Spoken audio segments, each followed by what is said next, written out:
The gavel was just inches from striking when a small, unwavering voice broke the silence like a thunderclap. "I can defend her." Heads turned sharply inside courtroom 7 of the Manhattan Superior Court. The tension already thick in the air seemed to freeze in time.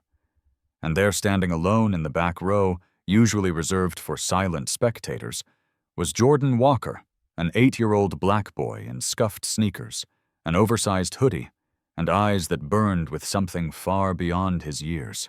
Judge Malcolm Everett, a no-nonsense figure with 3 decades on the bench, removed his glasses, squinting toward the voice.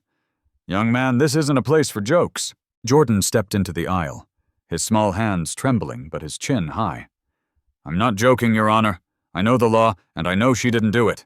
At the defense table, Rachel Whitmore, 33, heir to one of the largest manufacturing legacies on the East Coast, turned toward the voice in stunned disbelief.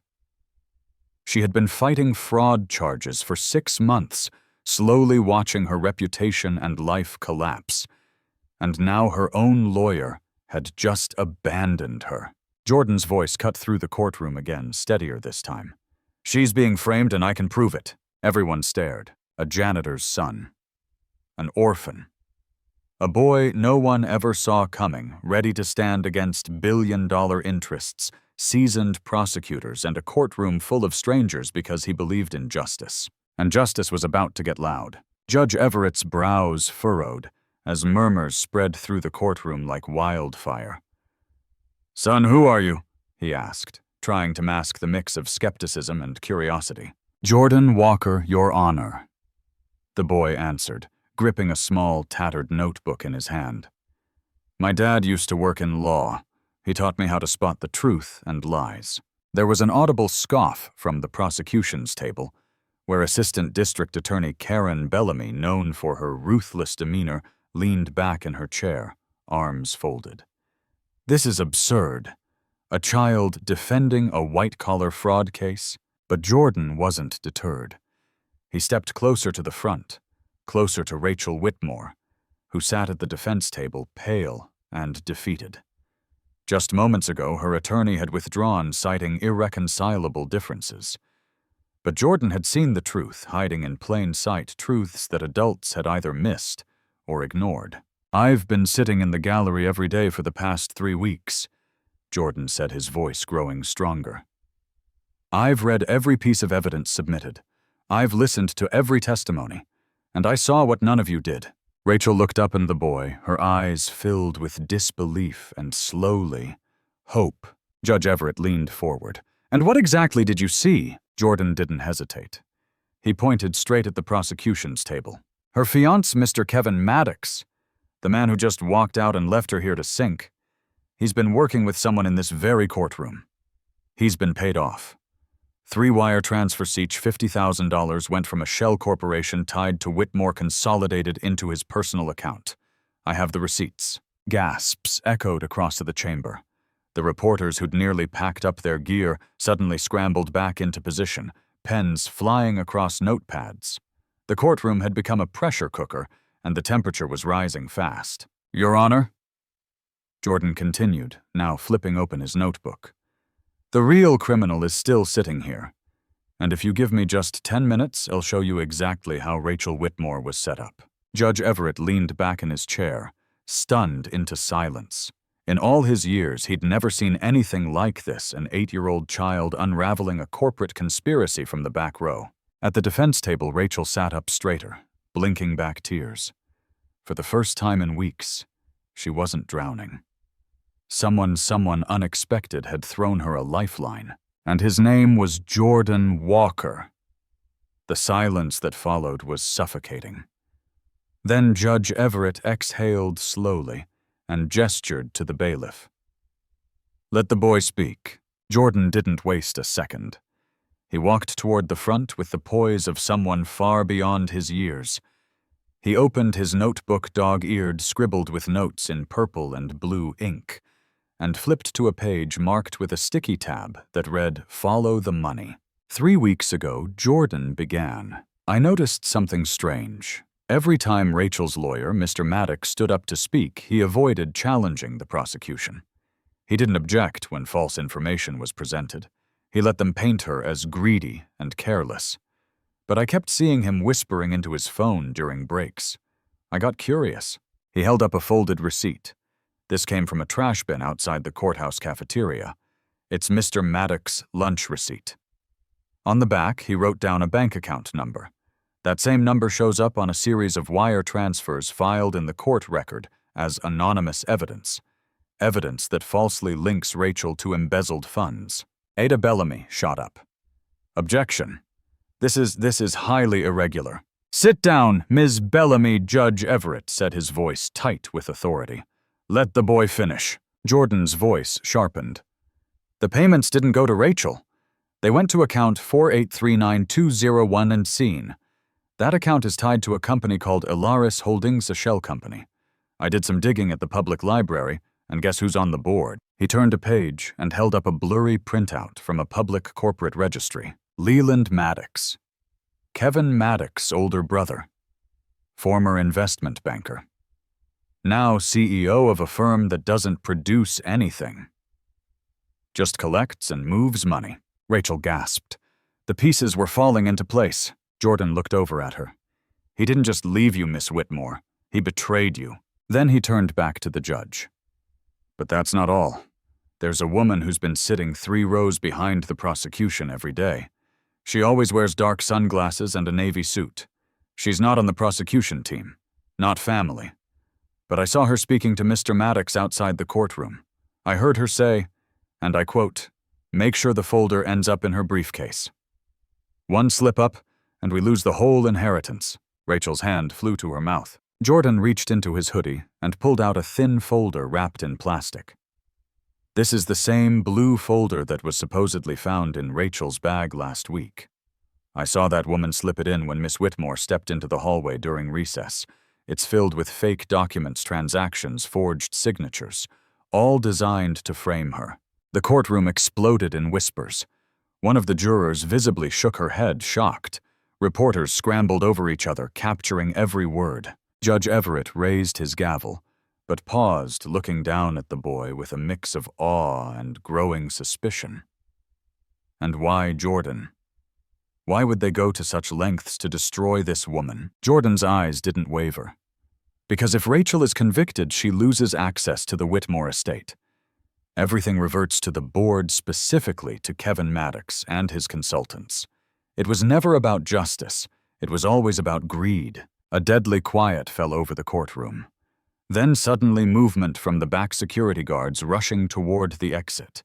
The woman in the navy suit was trying to disappear into the crowd. "She's running!" Jordan shouted. "Stop her!" And just like that, the courtroom transformed from a trial into a full-blown chase, and Jordan Walker, an 8-year-old boy with nothing but a notebook and a voice that wouldn't be silenced, had cracked the truth wide open. Chaos surged through the courtroom as uniformed officers sprang into action, weaving through stunned spectators to chase the woman in the navy suit. But she was fast heels clicking against the marble coat flaring behind her like a shadow. Judge Everett's gavel thundered, "Court is in recess! Find that woman immediately!" At the defense table, Rachel clutched the edge of her chair, trembling. "It's true," she whispered. "She's my aunt, Carolyn Maddox. She always said the family legacy belonged to the right hands. I thought she meant me, but Jordan's eyes were elsewhere. He spotted Kevin Maddox, who had slipped back into the courtroom amid the commotion. The man was texting furiously, his face slick with sweat, his polished demeanor cracking under pressure. Jordan's instincts flared. He nudged a nearby bailiff. "Sir, you need to take his phone. Now, he's coordinating something." The bailiff didn't hesitate. Within seconds, Kevin's phone was seized, and the screen lit up with a chilling message still open. "Package delivered. Proceed to phase 2. Jordan's heart skipped. This wasn't just about framing Rachel. Something bigger was unraveling. "Your Honor," he called out, climbing up onto the witness stand so his voice could carry. This wasn't just a setup to take her inheritance. "They're still planning something. I saw that same phase 2 in a document Aunt Carolyn had in her folder. It means they're not done. They've moved on to the next step." Judge Everett's brow tightened. What step? I don't know yet, Jordan admitted. But I think it involves Rachel's father, Mr. Whitmore. Rachel's face went pale. He's in the hospital. After his stroke last month, he hasn't spoken in weeks, but Aunt Carolyn has been visiting him every day. She said she was helping with the estate paperwork. Jordan looked at her sharply. Did you sign anything recently without reading it? Rachel blinked. Yes, last week. She told me it was a letter to his doctors about transferring him to a private facility. Jordan turned to the judge. We have to get to that hospital. Right now. A detective from the NYPD's white-collar division entered just then. Detective Elena Ruiz, a calm but sharp-eyed woman in her 40s. She had been monitoring the case from the sidelines but now stepped forward showing her badge. I've just confirmed with the hospital, she said. Mr. Whitmore's medical chart was altered this morning. A change in medication orders came through from someone claiming to be his legal proxy. Rachel gasped. That's not possible. That's me. I'm the legal proxy. No longer, Detective Ruiz said grimly. A new document was filed yesterday signed by you, Miss Whitmore, witnessed by Kevin Maddox. Jordan's fists clenched. She tricked you into signing away control. The judge's face had gone white. We need to place Mr. Whitmore under protective custody immediately. Detective Ruiz nodded. Already on it. But there's more. Security just spotted a woman matching Carolyn Maddox's description entering the cardiac wing carrying a medical bag. Jordan bolted upright. She's going to finish what they started. They couldn't frame Rachel, so now they'll silence her father before he can say anything. Judge Everett stared at the boy as if seeing him for the first time. Mr. Walker, can you take us there? Jordan nodded without hesitation. Follow me. And with that, the courtroom's attention turned from the stand to the streets, where a hospital room held the key to either truth or tragedy, and a little boy was racing against time to make sure justice arrived first. The ride to St. Augustine Memorial Hospital was a blur of flashing lights and pulsing adrenaline. Detective Elena Ruiz sat up front, barking orders into her radio, while in the back seat, Rachel Whitmore gripped the edge of her purse like a lifeline. Beside her, Jordan sat perched upright notebook on his lap, legs too short to reach the floor, but his mind was running miles ahead. He scanned every streetlight, every alleyway, every passing car, trying to calculate what they might be walking into. Are we going to make it? Rachel asked, her voice barely audible. We have to, Jordan replied, glancing up at her. Because if we don't, they'll get away with all of it, and your father might not live to tell the truth. The hospital loomed ahead, a glass and concrete fortress bathed in sterile light. As they burst through the front doors, staff were already on alert. Security guards lined the hallway near the cardiac ward. A nurse rushed over. Room 511, she whispered. We just found a forged code entered into the med system for Mr. Whitmore's chart. We locked it down, but someone's already inside. Rachel's knees nearly buckled. She's with him. Oh, God. Jordan didn't hesitate. He sprinted ahead, weaving past stunned staff Rachel and Detective Ruiz, close behind. As they reached the cardiac intensive care unit, they saw a woman in nurse's scrubs standing over the bed of an unconscious older man. A syringe was in her hand, its needle poised just above the IV line. Stop, Jordan shouted. The woman turned. It was Carolyn Maddox. Her disguise had been convincing: blonde wig, hospital badge, even a medical mask.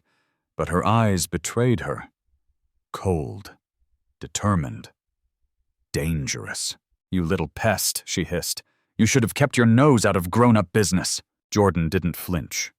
You're not a nurse, and he's not your victim anymore. Rachel lunged forward, trying to reach her father, but Carolyn twisted around using the IV pole as a barrier.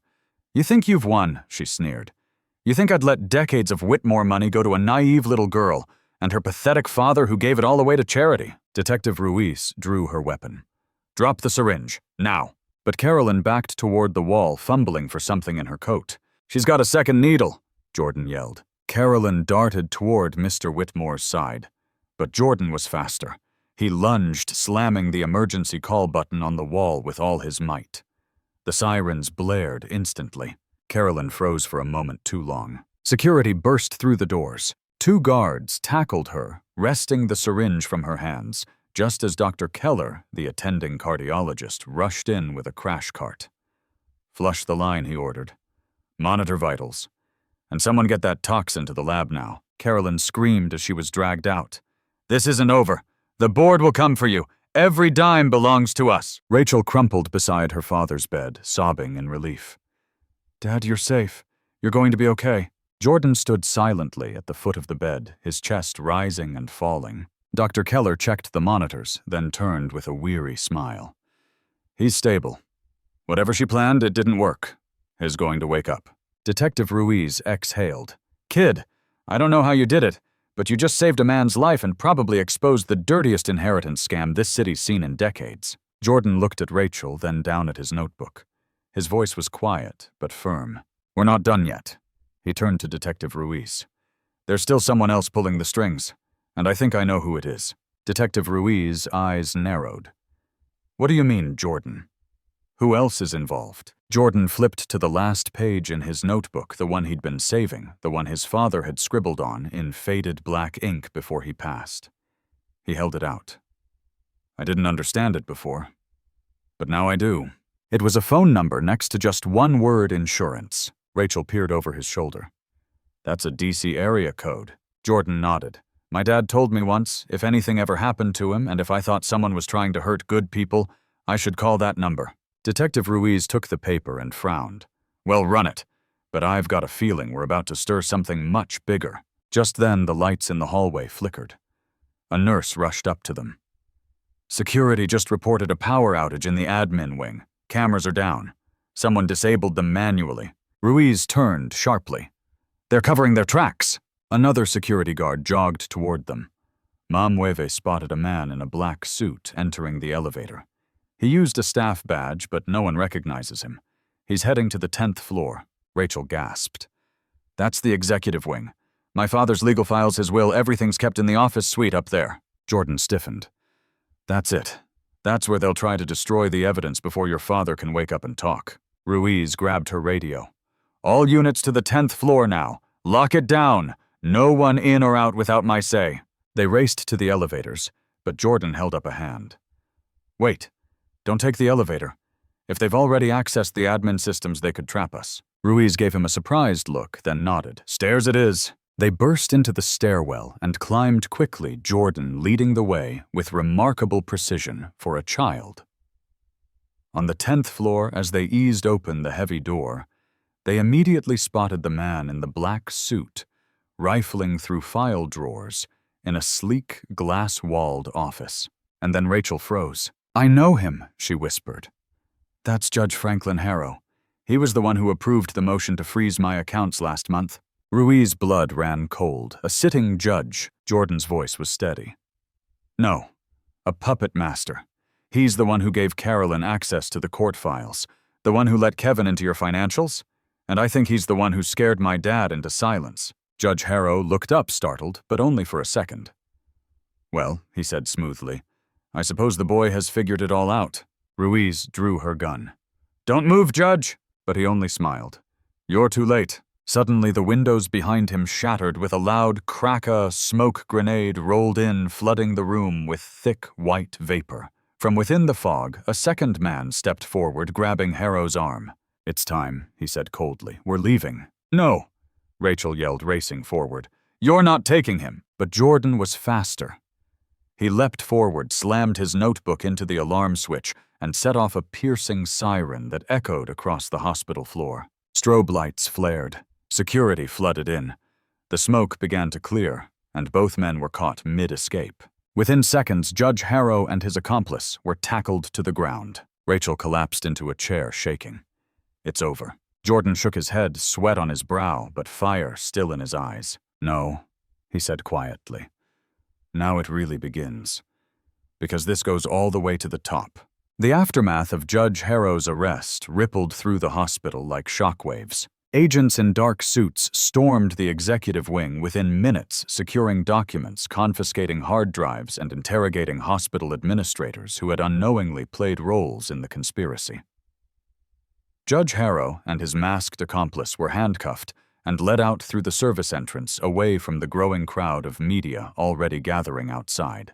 But inside room 511, Jordan wasn't celebrating yet. He sat quietly beside Rachel and her father, who, though still weak, had begun to stir his eyelids, fluttering with increasing clarity. Machines beeped gently in rhythm, and for a moment the chaos faded into the background.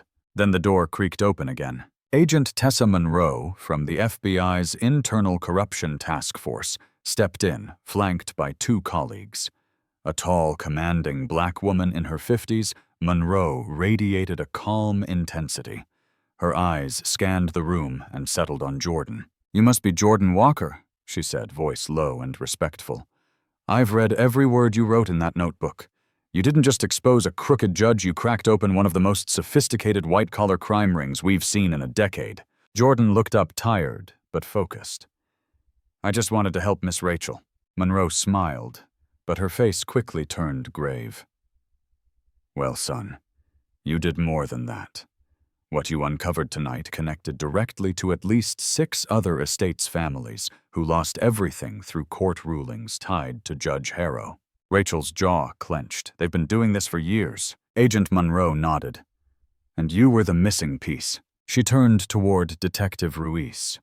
"We believe Harrow was part of an underground network targeting high-value estates, funneling assets through shell companies like Ilaris Holdings.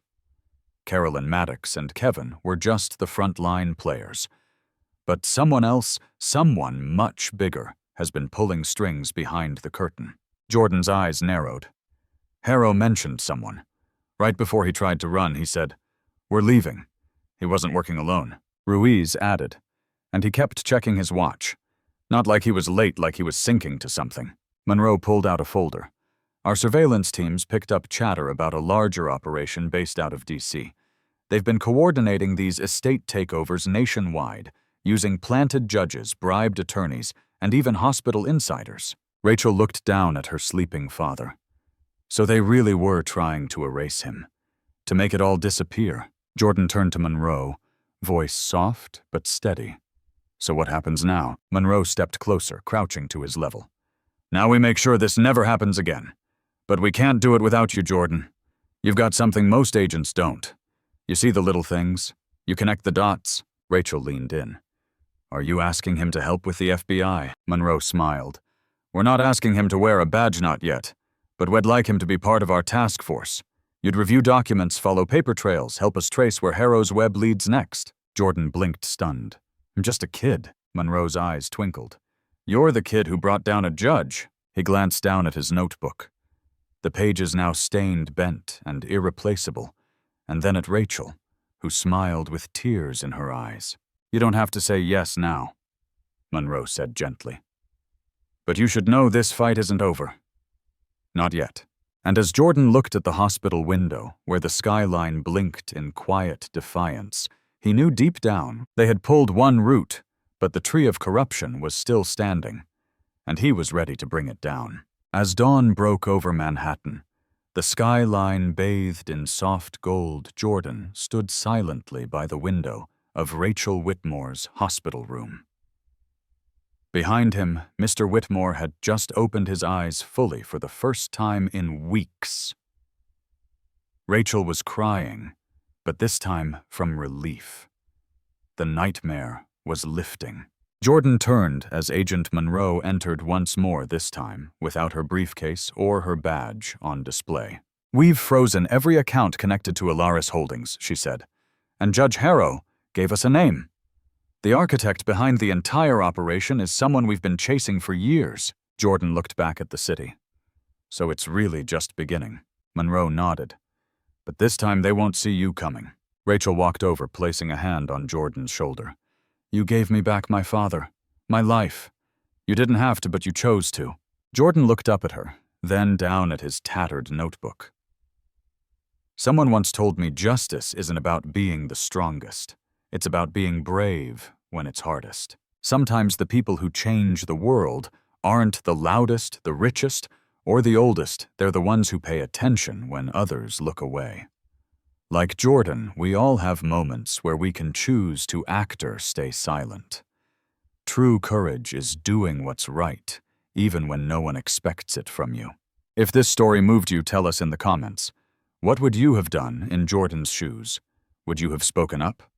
Stayed silent? Hit that subscribe button for more powerful, real-life inspired stories that remind us all of the strength inside the most unexpected heroes. And don't forget to like and share. Someone you know may need this message today.